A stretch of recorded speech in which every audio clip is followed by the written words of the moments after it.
15년간 탈북자를 잡던 보위부 국경 감시관이 어느 날 밤 자신이 직접 지키던 두만강을 건넜습니다. 37명을 한 명도 놓치지 않던 그가 스스로 38번째 탈북자가 된 것입니다. 그런데 그가 강을 건너던 그 순간 10년 동안 함께 순찰을 돌던 동료가 총구 앞에 나섰습니다. 과연 이 보위부원의 마음을 바꾼 것은 무엇이었을까요? 시작 전 구독과 좋아요 부탁드려요. 매일 뭉클한 사연 들고 올게요. 사시는 곳 댓글 남겨주시면 반갑게 인사드릴게요.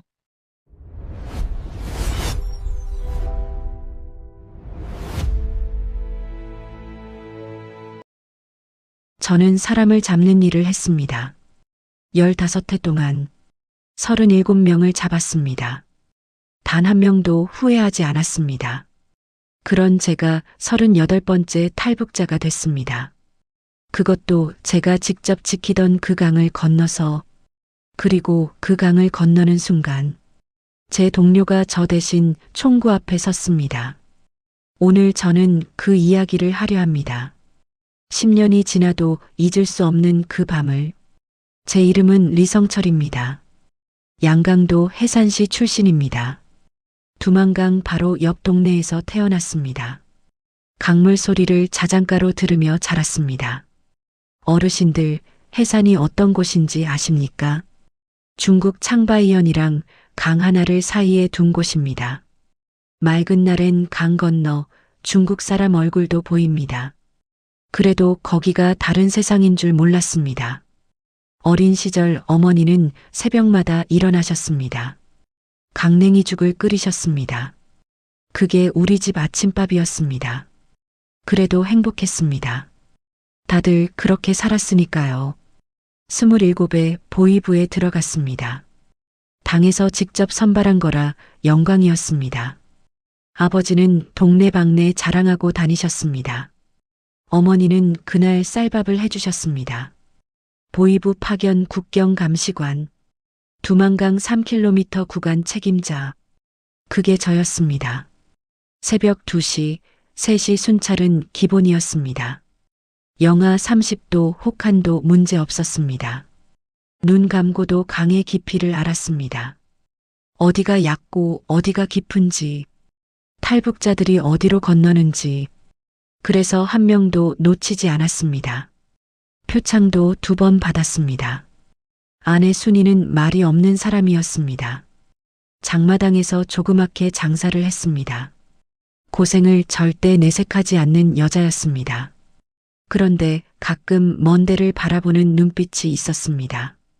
저는 그 눈빛이 무슨 뜻인지 몰랐습니다. 아니, 알고 싶지 않았습니다. 아들 민혁이는 그때 14살이었습니다. 제가 새벽 순찰 마치고 집에 오면 꼭 깨어서 기다리고 있었습니다. 아버지 오셨어요? 그 한마디가 제 하루의 낙이었습니다. 민혁이가 밥을 잘 못 먹는다는 건 알았습니다. 키가 또래보다 작다는 것도 알았습니다. 그냥 원래 마른 편이려니 했습니다. 설마 영양실조일 거라고는 생각조차 하지 않았습니다. 탈북자를 잡을 때마다 저는 생각했습니다. 저 인간들은 왜 조국을 배신하는가? 이해할 수 없었습니다.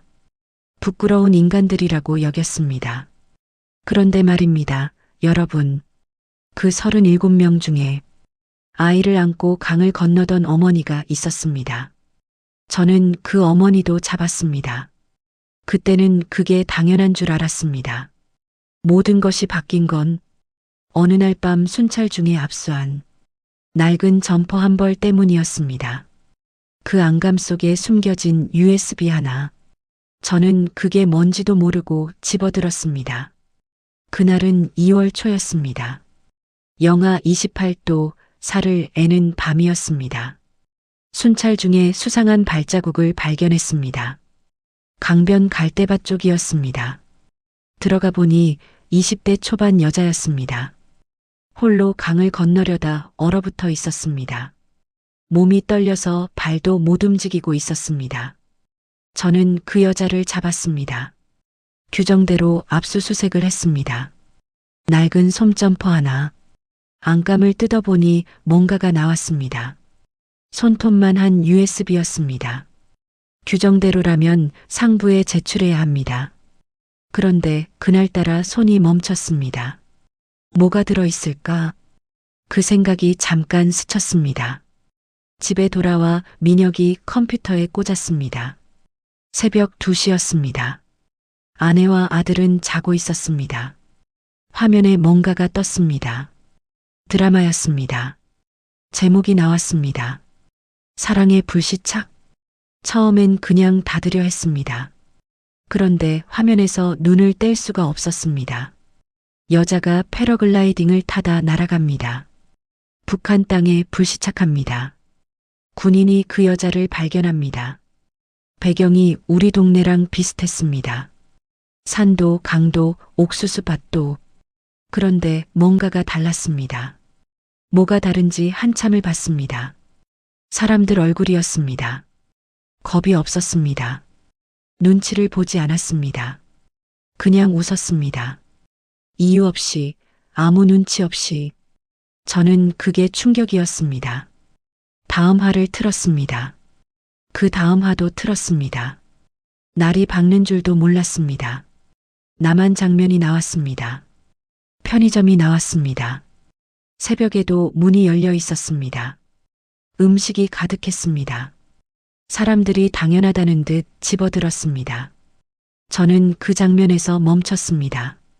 우리 민혁이는 그날도 저녁을 반 그릇밖에 못 먹었습니다. 강냉이 밥이 목에 걸린다고 했습니다. 편의점 화면을 다시 봤습니다. 손이 떨렸습니다. 왜 떨리는지 몰랐습니다. 저는 USB를 뽑아서 서랍 깊이 넣었습니다. 그리고 출근을 했습니다. 온종일 그 화면이 지워지지 않았습니다. 새벽에도 불이 켜진 그 편의점, 민혁이 얼굴이 계속 겹쳤습니다. 저는 사흘을 버텼습니다. 그 USB를 다시 꺼내지 않으려 했습니다. 보이부 감시관이 압수품 드라마를 몰래 보다니 말이 되지 않았습니다. 그런데 나흘째 되던 날 밤, 민혁이가 쓰러졌습니다. 갑자기 열이 올랐습니다. 기침을 심하게 했습니다. 숨을 쉴 때마다 그르렁 소리가 났습니다. 아내가 저를 흔들어 깨웠습니다. 순이 얼굴이 하얗게 질려 있었습니다. 여보, 민혁이가 이상해요. 새벽에 의원을 찾아갔습니다. 해산에서 그나마 낫다는 곳이었습니다.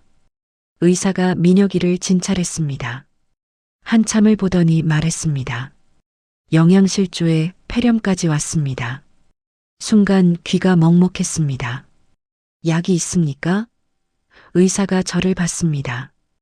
그 눈빛이 아직도 기억납니다. 미안하다는 것도 어쩔 수 없다는 것도 다 담긴 눈빛이었습니다. 항생제가 없습니다. 장마당에 가봐야 할 겁니다. 장마당에 갔습니다. 약장수를 찾아다녔습니다. 항생제 한 봉지를 겨우 구했습니다. 중국산이었습니다. 쌀 5킬로 값이었습니다.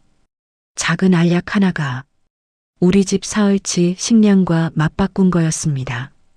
그날 밤 저는 다시 서랍을 열었습니다. USB를 꺼냈습니다.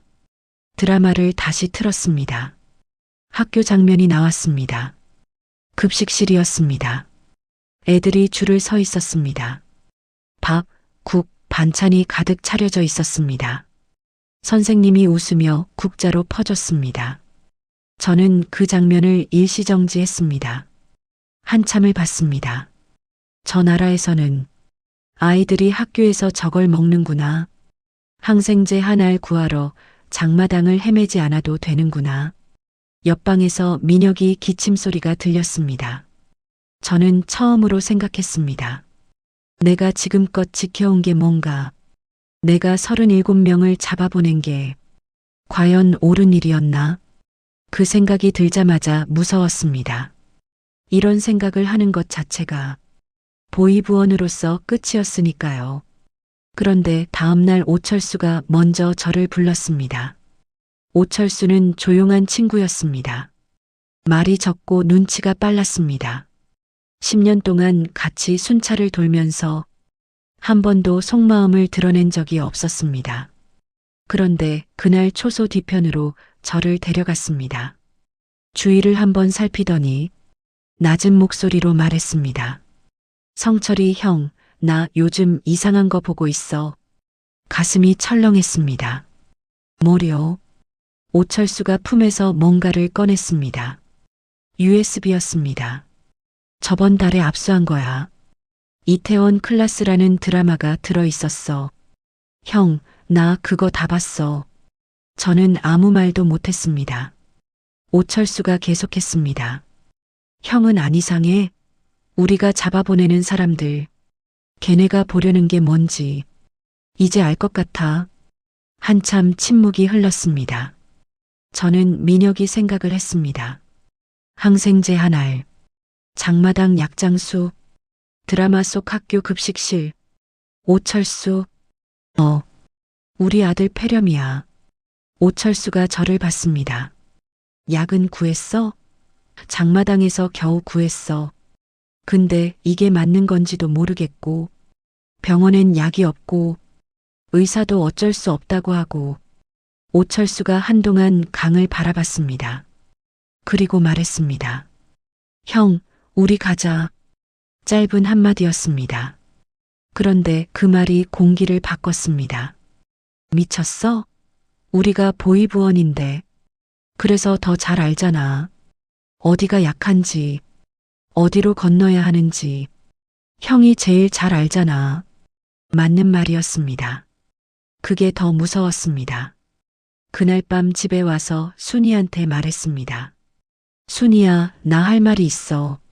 순이는 한참 저를 봤습니다. 그리고 조용히 말했습니다. 저도 할 말이 있었어요. 민혁이 때문에요. 여보, 저 사실 오래전부터 생각하고 있었어요. 저는 그 말에 아무 대답도 못했습니다. 아내가 저보다 먼저였구나. 먼저 그 눈빛으로 강 건너를 보고 있었구나. 해산 뒷산 부모님 산소가 떠올랐습니다. 차마 발길이 떨어지지 않았습니다. 그래도 민혁이가 기침을 했습니다. 그 소리가 결심을 굳혔습니다. 날짜를 잡았습니다. 2021년 11월 14일 목요일 자정이었습니다. 여러분 기억하실 겁니다. 그때가 코로나로 전 세계가 멈춘 시절이었습니다. 북한은 더했습니다. 국경을 완전히 봉쇄했습니다. 총살 명령까지 내려졌습니다. 강 근처에만 가도 총을 쐈습니다. 그 시절에 강을 건넌다는 건 사실상 죽겠다는 뜻이었습니다. 그래도 저는 그날을 잡았습니다. 순찰 일정은 제가 짰습니다. 분대장 권한으로 자정부터 새벽 2시 사이 제 담당 구간에 공백이 생기도록 15회 동안 지킨 구간이었습니다. 어디가 약한지, 어디서 순찰이 늦어지는지 저만큼 아는 사람이 없었습니다. 자정이 됐습니다. 순이가 민혁이 손을 잡았습니다. 민혁이는 아무것도 모르는 얼굴이었습니다.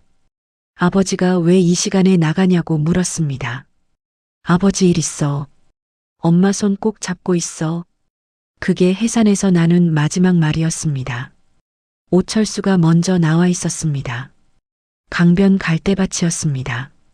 예전에 탈북자들 잡던 그 자리였습니다.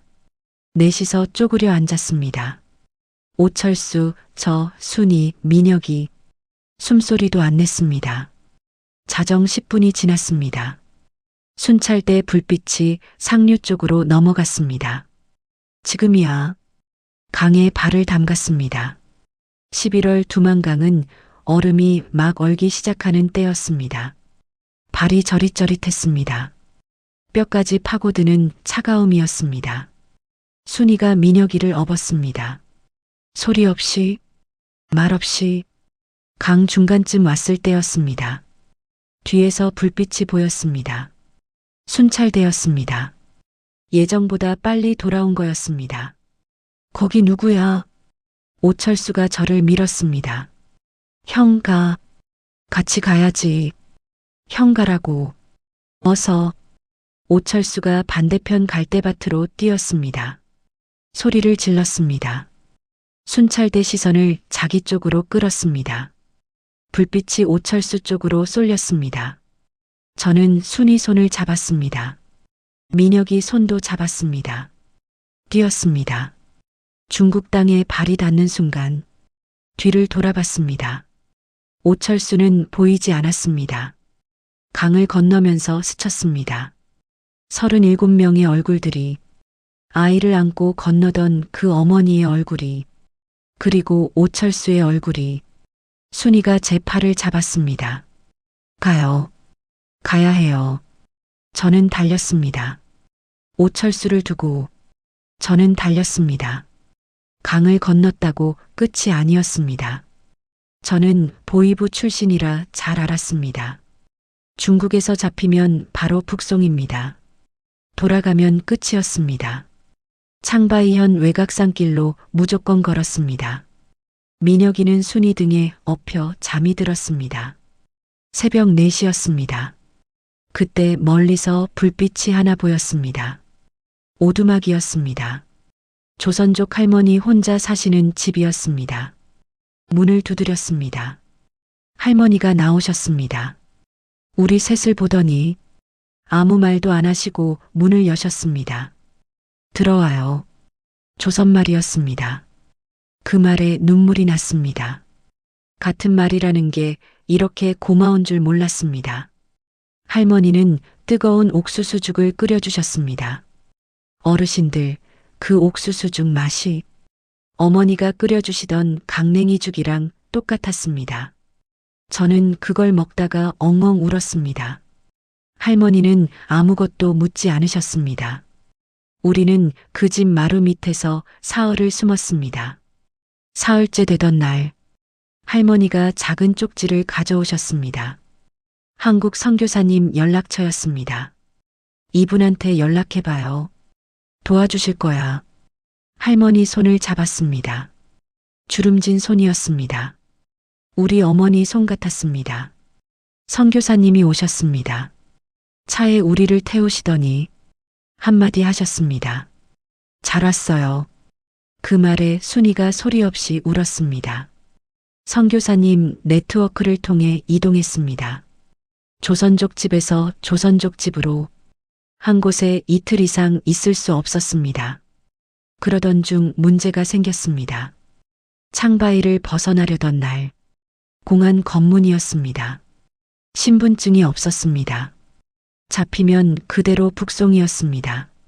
선교사님이 차를 돌렸습니다. 그날 밤 저는 오철수 생각을 했습니다. 지금 어디 있을까? 잡혔을까? 살아는 있을까? 대답이 없는 질문이었습니다. 그런데 그 대답을 저는 훨씬 나중에 듣게 됩니다. 중국에서 5달을 숨어 지냈습니다.